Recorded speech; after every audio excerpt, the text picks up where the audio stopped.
Всем привет, с вами снова Евгений. Вы дошли до шестого и заключительного урока нашего курса по алготрейдингу. Вы уже научились создавать бота безопасного и достаточно умного.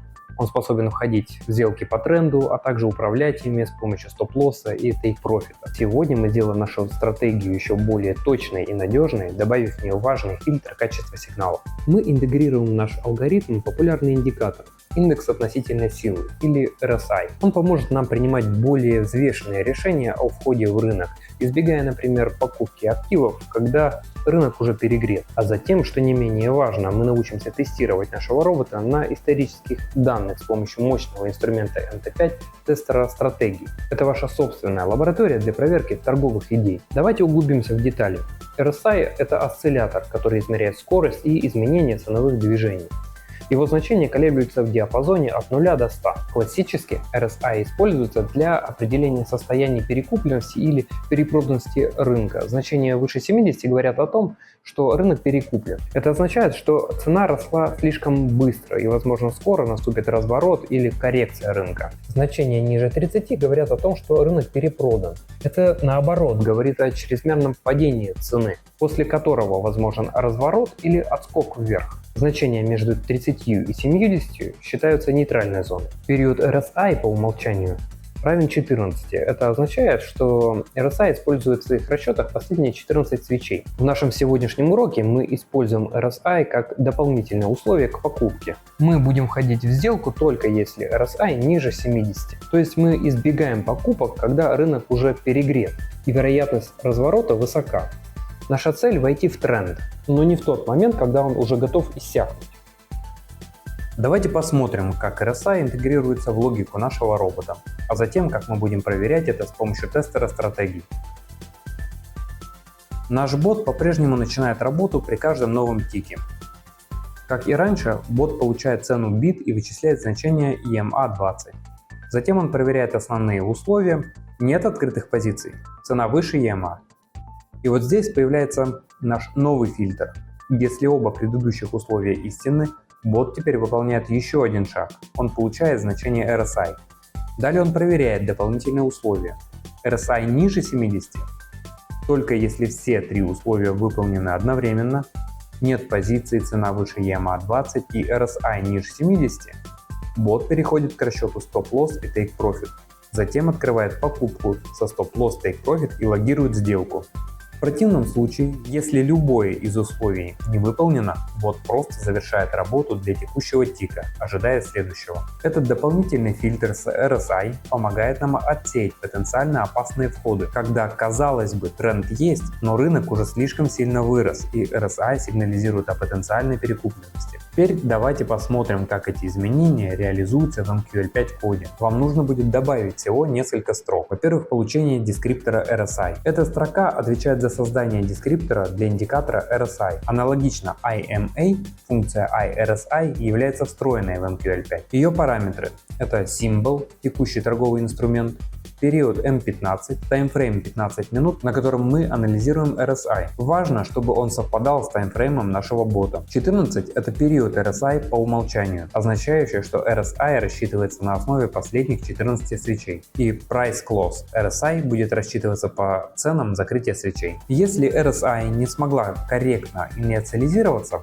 например, из-за нехватки данных или других проблем, она вернет Invalid Handle. В таком случае мы немедленно прекращаем выполнение on-tick, чтобы избежать дальнейших ошибок. Далее мы получаем значение RSI. Эти строки вам уже хорошо знакомы по работе с EMA. Мы объявляем массив RSI Buffer для хранения значения RSI. Copy Buffer копирует одно последнее значение RSI из буфера индикатора RSI Handle в наш массив. Если данные не были успешно скопированы, мы также прерываем работу. Мы извлекаем полученное значение RSI, переменную для удобства использования. И вот оно, ключевое изменение в логике. Мы добавляем наш новый фильтр к уже существующему условию Price больше EMA. Оператор логическое И означает, что сделка на покупку откроется только тогда, когда одновременно выполнены оба условия: цена выше EMA и значение RSI ниже 70. Это позволяет нам ходить по тренду, но избегать моментов, когда цена уже слишком высоко забежала, и RSI сигнализирует о потенциальной перекупленности рынка. Внутри этого if блока Trade By. Этот вызов функции покупки остается прежним, но теперь он защищен двойным фильтром. В функции Print мы обновляем сообщение в логе, чтобы видеть, что вход был подтвержден как EMA, так и RSI. Это очень полезно для отладки. Теперь, когда наш бот стал еще умнее с RSI фильтром, пришло время проверить его работу не на бумаге и не на демо-счете в режиме реального времени, а на исторических данных. Для этого мы используем мощнейший инструмент MetaTrader 5 тестер стратегий. Это ваша лаборатория, ваш полигон, где вы можете быстро и безопасно проверять любые идеи и получать первые представления о результатах работы вашей системы. Давайте разберем принцип работы тестера стратегий. Для начала нажмите кнопку «Вид» и выберите тестер стратегий. Внизу откроется окно, где можно выбрать советник. Далее настройте параметры. Таймфрейм 15 минут, валютная пара евро-доллар. Укажите период для тестирования на исторических данных, например, с 1 января 2025 года по текущую дату. Затем выберите задержку для открытия и закрытия позиций. На данный момент задержка составляет 144 миллисекунды, поэтому выберем ближайшее значение – 100 миллисекунд.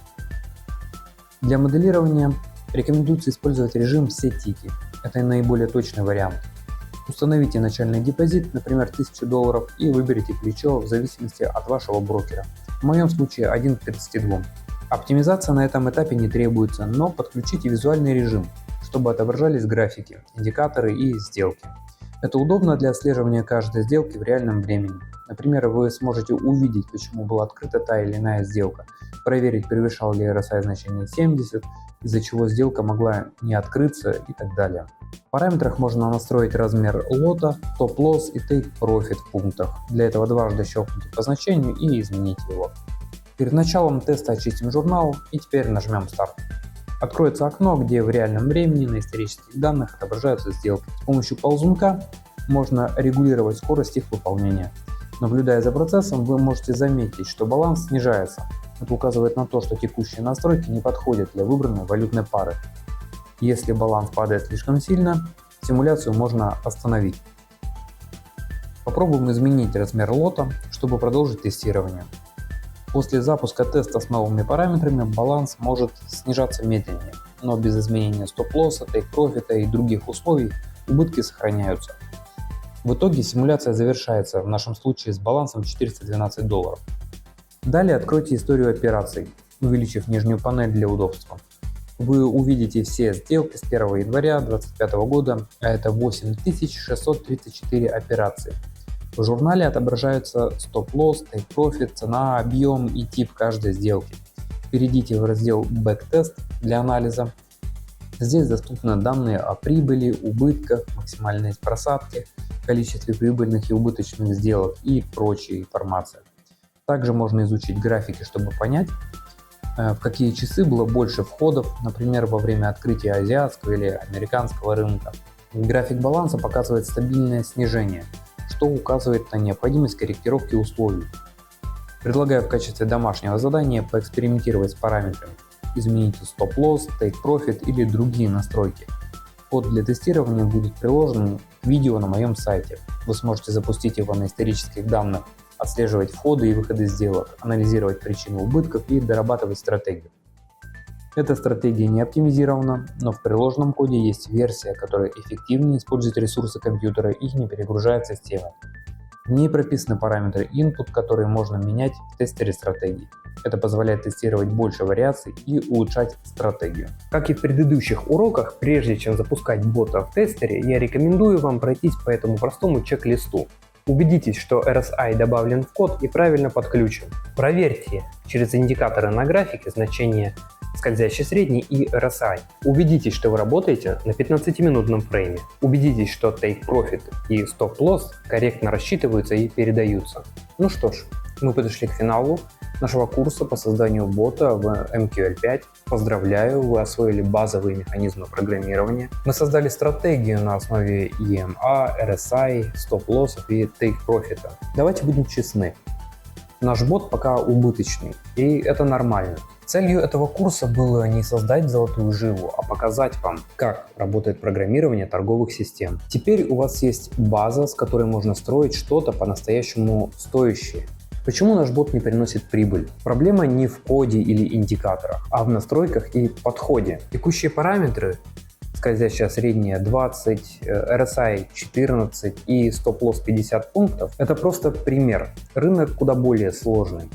Иногда он трендовый, иногда во флете, а где-то волатильность зашкаливает. Эти примеры могут не подходить для текущих условий. Например, скользящая средняя 20 может быть слишком медленной для быстрых движений, а стоп-лосс 50 пунктов слишком узким при новостях. Плюс ко всему у нас мало фильтров, мы входим всего по двум условиям, но рынок требует больше проверок, чтобы отсеять ложные сигналы. Я хочу вам показать результаты тестирования исторических данных простого бота, которого мы разработали пару уроков назад, который использует только скользящую среднюю, стоп-лосс и take-profit. За тот же самый период он дал положительный результат. Это доказывает, что простая стратегия, но хорошо отстроенная, может быть куда эффективнее, чем более сложная, но не отлаженная до конца. Однако, если расширить историю, например, начиная с 1 января 2024 года, и провести те же самые эксперименты, тогда мы увидим, что стратегия уже не так эффективна.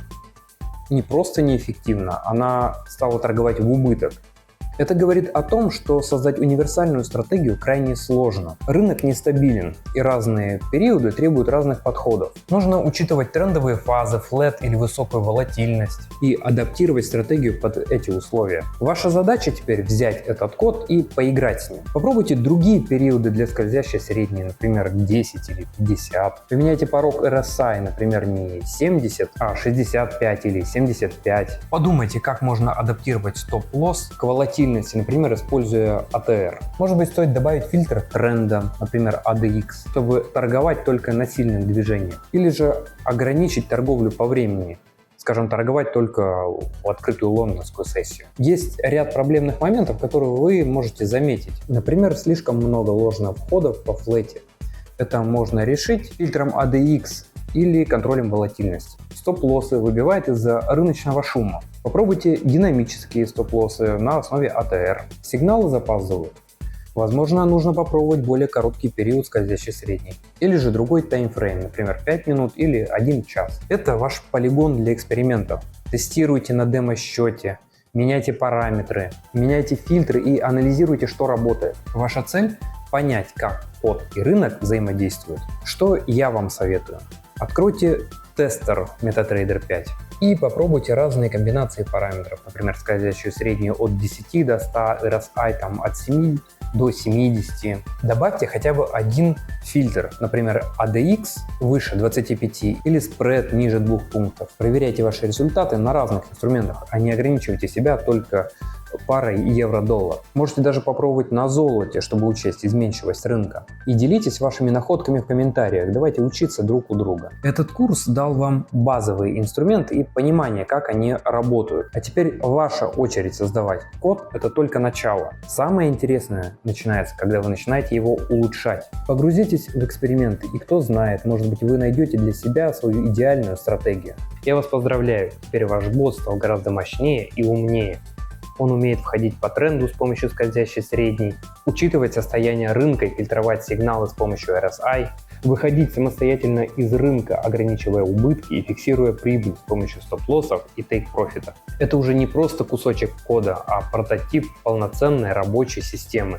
Вы создали алгоритм, который автоматически анализирует рынок, принимает решение о входе с дополнительным фильтром и управляет сделкой до ее логического завершения. А также научились базово проверять его работу на истории. Итак, друзья, вот мы и завершили наш пробник из 6 уроков по алготрейдингу. Это мое видение того, как должна быть построена самая первая, самая важная база для каждого, кто хочет войти в мир автоматизированной торговли. Этот пробник дает вам самую базу. Он показывает вам, как это работает и, надеюсь, зажигает искру любопытства. В полном курсе, если вы решите продолжить, все будет гораздо глубже, немного сложнее, но поверьте мне, сильно интереснее. Мы будем изучать больше индикаторов, более сложные логики входа и выхода, продвинутые методы управления капиталом, оптимизацию и многое другое. Запомните, сам процесс программирования, кодирования алгоритмов – это по сути дело техники. Да, нужно изучить синтаксис, функции, логику,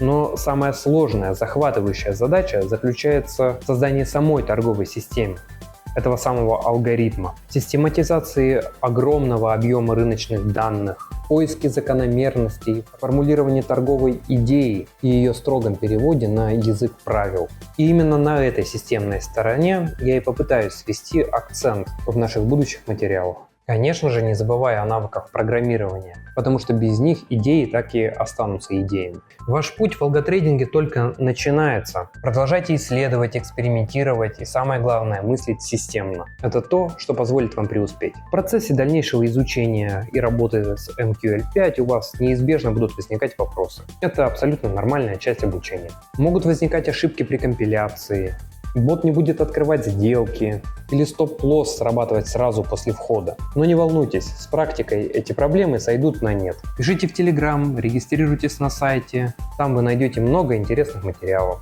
Успехов в вашем пути, продолжайте, вы уже программируете.